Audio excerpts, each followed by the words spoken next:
오늘 말씀 어제 이어서 이사야 47장 10절 11절 보도록 하겠습니다. 네가 네 악을 의지하고 스스로 이르기를 나를 보는 자가 없다 하나니 내 지혜와 내 지식이 너를 유혹하였음이라. 내 마음에 이르기를 나뿐이라 나 외에 다른 이가 없다 하였으므로 재앙이 내게 임하리라.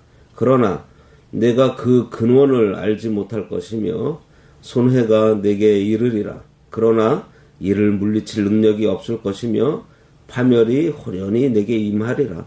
그러나 네가 알지 못할 것이니라. 오늘 말씀의 제목은 재앙이 내게 임하리라 입니다. 어제는 교만했던 바벨론이 한날에 갑자기 자녀를 잃으며 과부가 되는 이 두 가지 일이 내게 임하게 될 것을 전하면서 아무리 주술을 부리고 주문을 외워도 하나님의 심판이 온전히 이루어질 것에 대해서 예언했습니다. 어제 이어서 교만한 자의 결국에 대해서 계속 살펴보도록 하겠습니다. 10절에 네가 네 악을 의지하고 스스로 이르기를 나를 보는 자가 없다 하나니 내 지혜와 내 지식이 너를 유혹하였음이라. 내 마음에 이르기를 나뿐이라 나 외에 다른 이가 없다 하였으므로. 악을 의지했다는 것은 바벨론이 하나님께서 제일 싫어하는 것들을 의지했다는 것입니다. 바벨론은 자신들의 군사력 그리고 그들의 주술과 주문 같은 미신을 의지하면서 악한 행동을 함으로 하나님의 진노를 사게 된 거예요. 바벨론은 자기 권력, 자기의 힘, 자기들이 섬기는 주술과 미신을 의지했습니다. 그리고는 보는 자가 없다고 큰 소리 쳤어요. 한마디로 자신들을 간섭할 자가 아무도 없다는 것입니다. 10절에 나타난 바벨론의 교만함은 두 가지로 나타나고 있어요. 먼저는 그들은 자신들이 모든 인간 중에서 가장 우수하다고 생각했습니다. 그로 인해서 그들은 이스라엘을 비롯한 자신들이 정복한 민족들을 무시하면서 가혹하게 폭정을 가했어요. 두 번째로는 그들 자신들이 신들 위에 있다고 생각했습니다. 그들은 심판하시는 하나님의 존재 자체를 무시했어요. 이처럼 교만한 바벨론은 오늘날 신이 없다고 주장하는 무신론자들과 자기 나라만이 우월하다고 여기면서 약소국을 억압하는 나라들에 비유되고 있어요. 이러한 자들은 자신들의 그 교만함 때문에 반드시 하나님의 심판을 받게 됩니다. 바벨론이 왜 이렇게 교만해졌을까요? 그것은 자기가 자기 꾀에 넘어갔기 때문에 많이 알고 많이 배웠다고 자기에게 속은 것입니다. 여기 보면 내 지혜와 내 지식이 너를 유혹했다 그랬어요. 지혜와 지식은 앞절에서 언급한 갈대아 사람들의 그 미신적 주술 그리고 그들의 점성술을 가리키고 있어요. 갈대아인들은 마법을 인간의 이성보다 그리고 하나님의 지혜보다 더욱 지혜로운 것으로 여겼습니다. 그들은 하나님께서 주신 그 과학적 지식을 하나님보다 더 전능한 것으로 신뢰한 거예요. 이러한 잘못된 과학적 지식에 그들이 유혹되어서 하나님께 범죄했다는 것입니다. 이러한 사실이 우리들에게 주는 교훈이 있습니다. 한 가지는 모든 지식은 하나님의 지식보다 미천한 것이라는 거예요. 그리고 인간이 획득한 조그만 과학적 지식에 빠지는 것은 오히려 그 지식이 그를 망하게 한다는 것을 깨닫게 합니다. 공부, 지식하면서 철학적이다, 문학, 과학적인 것, 이런 거 찾다가 자기 꾀에 넘어가는 거예요. 참 과학이 뭔지 아세요? 참 과학은요, 성경하고 일치해요. 왜 성경하고 일치하는지 아십니까? 하나님께서 만들어 놓으신 그 법칙을 찾아내는 것이기 때문에 그것이 참 과학이에요. 그러나 우리들이 말하는 이 과학적이라는 것은요, 수도 없이 많이 변합니다. 예전에는 이랬었는데 어떠한 누군가가 연구를 해서 새로운 이론을 만들고, 그래서 사람들이 뭐 과학적으로 많지 않기 때문에 나는 이 성경을 믿지 않는다고 하는 사람들이 있는데요. 이것은 이 사람이 자기 머리로 생각해 보니 맞지 않는 것이지, 창조주 하나님께서 하신 그 일을 이 제한된 머리로 이해하려고 하니 그게 맞지 않는 거죠. 그것이 어리석은 거예요. 인간의 제한된 이 작은 머리로 무한하신 하나님의 일부를 발견했다고 해도 조그마한 그릇으로 바닷물을 퍼낸 것밖에 되지 못합니다.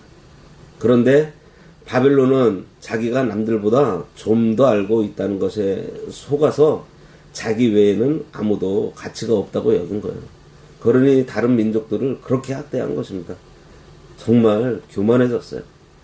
우리가 성경을 남보다 많이 읽고 배워서 성경 지식이 많다고 해서 나는 이만하면 됐다 여기는 것도요, 교만입니다.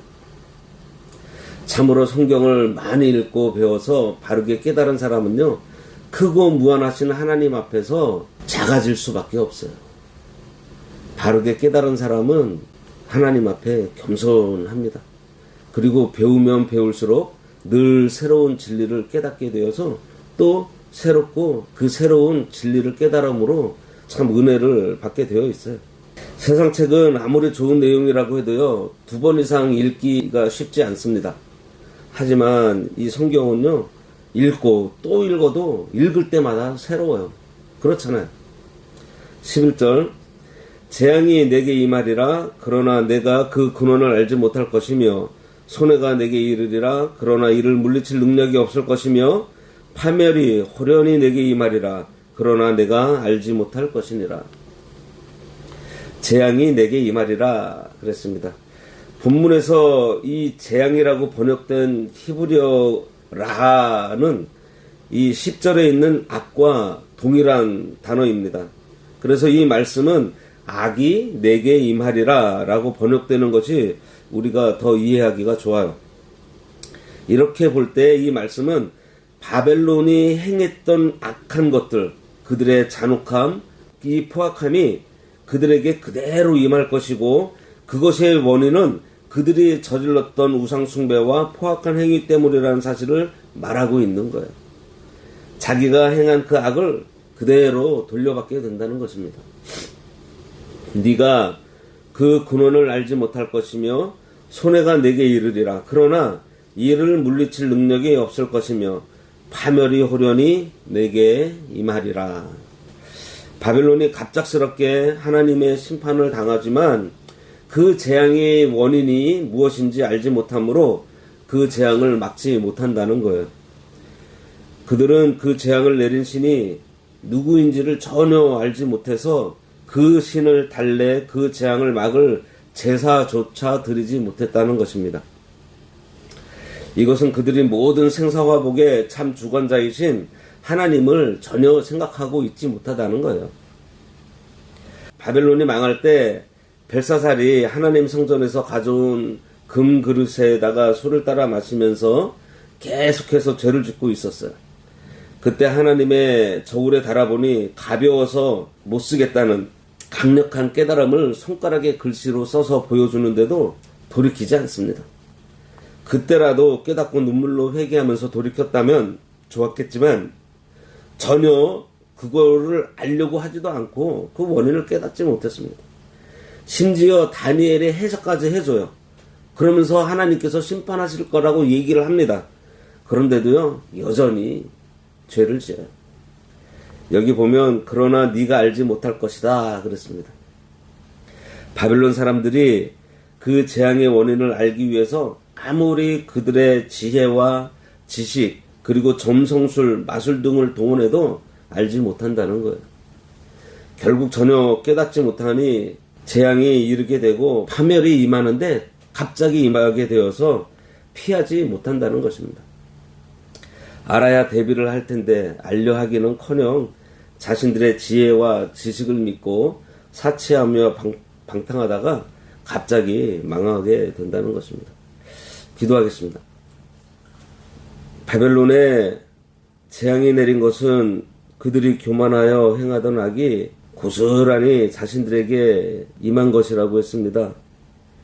그런데 그들은 깨닫지 못하고 계속 악을 행하다가 하나님의 갑작스러운 심판을 피하지 못하는 말씀을 저희들에게 해주시니 저희들 이 말씀 깊이 묵상하면서 교만한 자리에 서지 않도록 하여 주시고 또 하나님께서 우리들에게 강하게 해주시고 형통하게 해주실 때 이들과 같은 악행을 저질림으로 그 악이 다시 우리들에게 돌아오는 그러한 일을 당하지 않도록 도와주시옵소서.